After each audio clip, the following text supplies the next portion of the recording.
Hey, love, hey. Welcome to Style Therapy, a Zen Zone conversation space where wardrobe and wellness collide.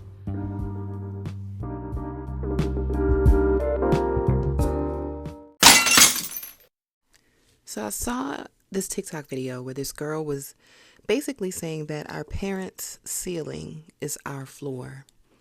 And I had to sit with that because essentially what that means is kind of where they leave off and where their limitations lie is where we can pick up and accelerate further, go farther, higher, maybe faster, lighter, better.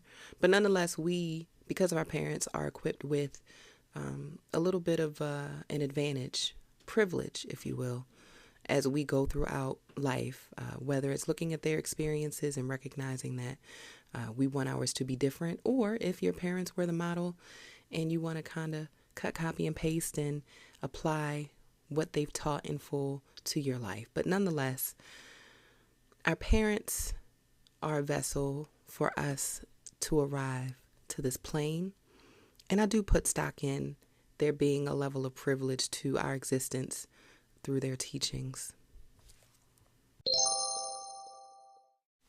So I'm wearing today a two-piece light turquoise jogger sweatsuit. I'm going out in the world today. I have a few errands to run. I didn't want to think too hard about what to wear. There's a pop-up that I'm having this weekend at my homegirl's shop, The Spice Suite. I'm so proud of her. Angel, you are amazing. There's going to be a whole nother episode about her because she's just bomb as fuck. But she's opening a space by the name of Black and Forth. And it is going to include and house the new Spice Suite, which I'm so excited. It's so fucking bomb. If you are in the DMV and you do not know about the Spice Suite, I don't know what you're doing with your life. Real talk. But the good news is you're hearing about it now so you can take full advantage. But I'm going there this weekend, and that's going to be an entire thing. I'm also still in resting and nesting mode for January and taking my time, putting the pieces into play. I visited the Comptroller of Maryland yesterday to get some things resolved and make sure I was adulting properly. But I say all that to say is oftentimes, because I'm on the go, having pieces at the ready just to put on, like this two-piece jogger set, is just a godsend. I don't want to think too hard. I've got design work. I've got business stuff going on, so I always just make sure that I have something very quick to pull together. Cool sneakers, cute little shoulder bag, crossbody bag. Something simple to just be on the move.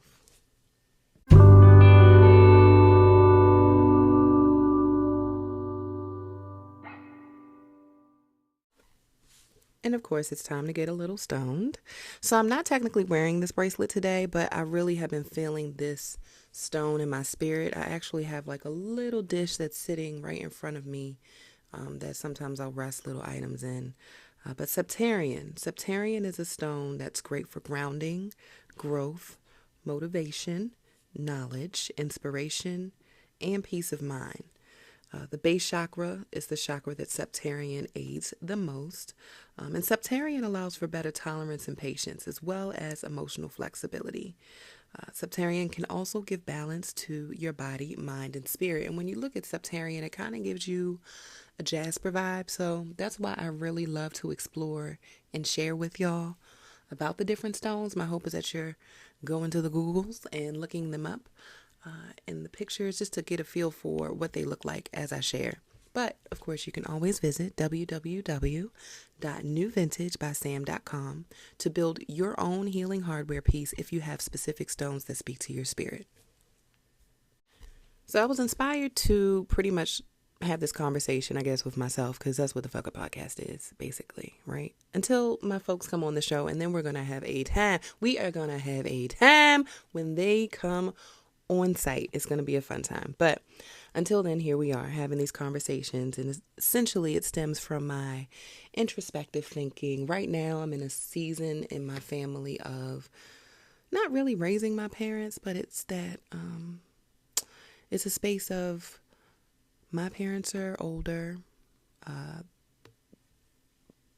thanking God every day that my grandparents are still here from my father's side. But my father is a caretaker, so that in itself is very stressful. And I wrap my hands, my heart around him so frequently, even though sometimes I don't know, I don't know what to say or what to do, but just try to show up as best I can while I am also trying to grow my family and do the things to take care of myself. And just watching him as he shows up for his parents and the toll that it takes, but also just even looking at my grandparents and what they're growing through right now. My grandfather is currently in a rehabilitation center, so please send prayers. He is he has a very profound presence. A McEachern man, McEachern. That is my family last name. And James McEachern Sr. is a Leo, very vibrant spirit, energy. Worked for Giant for a vast majority of his life with his brother. His brother passed away, I want to say over like now 20 years ago. But they were really close. But my grandfather's always been a hard worker, a mover and a shaker. And now because he's just really restricted to the bed and unable to move, and it's just different. It's different. And I feel it so intensely taking a toll on him. And that's something that weighs on your mental, but also it's just a rippling effect because everybody outside, of that particular human being is also feeling the effects of what that person is feeling. As a family, we're all connected. I wish we were a little tighter, but I recognize that our family dynamic is just what it is. And when we come together and we have super joyful moments and lots of laughter, I milk it a lot.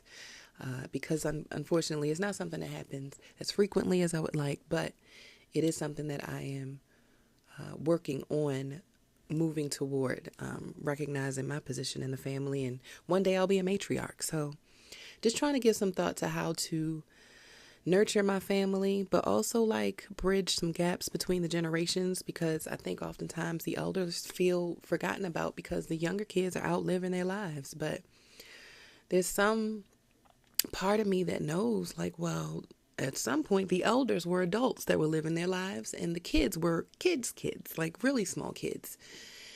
And when we don't, bridge those gaps and kind of create those spaces where the older folks can get with the younger folks and have fun and laugh and joke, if there's this kind of line of divide, that creates a wedge in the family dynamic, because then it's just who you want me to go visit, ma? Who that person over there? This isn't the culture that you created. So it's I don't want to go. I want to go over my friend's house. And not to say that was my truth, but to a certain degree, I got to a point when I was 20 something and I was ready to get the fuck out. I was ready to go explore. I had a car for the first time. My parents held me very, very close as a child. So inadvertently, when I finally got a little bit of freedom, I didn't wild out for the night per se, but I was definitely ghost. I was giving very much ghost vibes, and I would chime in and come around holidays, fun times. You hear my voice, but I would be out, living my life, doing my things. So all of these things I'm really in reflection about right now, as my grandfather is currently in rehabilitation and my grandmother is going through some health things as well. But just mainly just trying to figure out the best way that I can be present for my family, wrap my father in love and try to support him as best as possible, and create something different as we move forward in our family forward, as we grow. Consume consciously, create consistently, and take care of you unapologetically. The Healing Hardware Collection is a uniquely designed series of treasures for your temple. You are the sanctuary. Each of our pieces tell a story, so just consider them stepping stones in your journey of healing and self-care. So I'm kind of hyped because there was a family call. We're getting together, our family reunion again, y'all. The Robertson Smith family reunion is coming to Baltimore, and I am excited. I haven't gone to a family reunion since I was probably in my teens, 14, 15. Maybe a little older, 16 or 17. I definitely wasn't driving, I don't think. Was I driving? Shit. It's been a long time, y'all. It's been a really long time. And we used to go to North Carolina, and we've got family in Fayetteville and Lumberton, and the food was slapping. There was always just really, really good ass food around. one thing about me, I'm going to eat. You got to feed me. It's my love language. But on top of that, there was just also the cousins. So that was my sense of relief from kind of the family dynamic that was my intense parents. I love them so very much. They have a very intense energy. So to see them on vacation, away for family reunion, it was like everybody was in vacation mode. Everybody was lighter and laughing. I'm like, yes, why can't we just be in vacation, family reunion mode forever? So the fact that we are reviving and rebooting the family reunion this year makes me feel so good. And I'm excited because as now one of the adults, I can help and use my talents to really put some razzle dazzle on this thing. You know what I mean? And I'm really going to enjoy getting to know my older cousins and them getting to know me in the adult sense of the word. They see me on the Facebooks and on the interwebs, but it's totally different when you interact with somebody in person, because it's so easy to create a narrative from somebody online. And even if they are a blood relative, you haven't had a real nigga conversation with somebody, child, then you really just kind of reading between the lines and cracks in the captions. And that's really no way to, I guess, deduce what that person's energy is or who they are and all that good stuff. So I'm looking forward to having some real ass conversation, probably over some drinks, because I can do that now. I'm looking forward to seeing the new babies in the family. And I'm excited about just the good food also, and just the good spirits, the uplifted spirits, and just a moment for us to kind of like reconnect and bridge some gaps and figure out how we're going to take this thing, because I'm trying to go. Next year, family reunions need to be revived. I saw a post on Instagram that said, bring back, cookouts and family reunions and all of those things, and I am here for it. Even amidst COVID, like that really kind of took us out socially in a way that we kind of have to reboot a little bit to get back to what the norm was before COVID. And although we'll never get there, one thing I do know for sure, family is hella important, and conversations within those families are hella important, even if they're uncomfortable. But I mean, that's what you got.